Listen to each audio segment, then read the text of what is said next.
Good evening and welcome to the 5 o'clock news. I'm Pete Ferryman. First at 5, Oregon lawmakers have a new plan to use public money to renovate the aging Moda Center and hopefully keep the Trailblazers in Portland long term.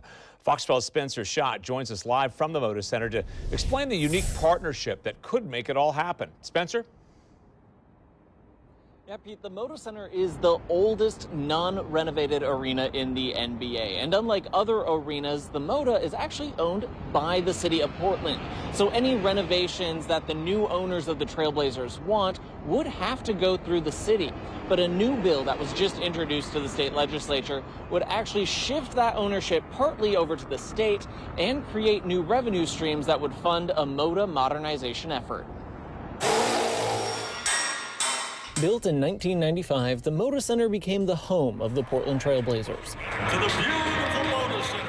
More than 30 years later, the team is now under new ownership, and the rumor mill is saying Rip City could be losing their NBA team. The portability element of the Blazers will be used against the state legislature, against local government, and fans are caught in the middle of it, and there's a lot of hand-wringing and anxiety, of course. John Canzano is a sports columnist and the host of the radio show Bald-Faced Truth, but he's not as worried about the possibility of the Blazers leaving as much as other people. I think it's way premature to talk about relocation and to talk about the fears. Of course, that's what everybody on the ownership side is going to want to do. They're going to want to bring that up. Oh, if we don't get what we want here, we can leave. Look at what happened with the Sonics. That'll be used for leverage. But that leverage seems to be working. On Monday, Senate President Rob Wagner introduced a bill that would secure the future of Oregon's arena. In a statement, Wagner said, the Moda Center, with Portland Trailblazers as its anchor tenant, is a source of civic pride and critical to the strength and continued growth of our local, regional, and statewide economies.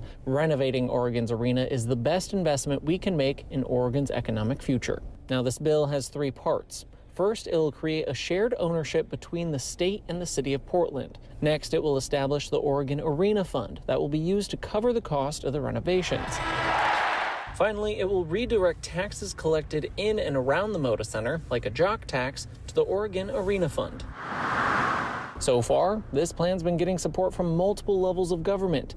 In a joint statement from the governor, Portland's mayor and city council, Multnomah County, and others, they say in part, this is so much bigger than basketball. A renovation of the Moda Center will ensure our largest city, and therefore the state, can be competitive in attracting stops for national concert tours, as well as the future marquee athletic events like the NCAA Women's Final Four, which Portland will proudly host in 2030.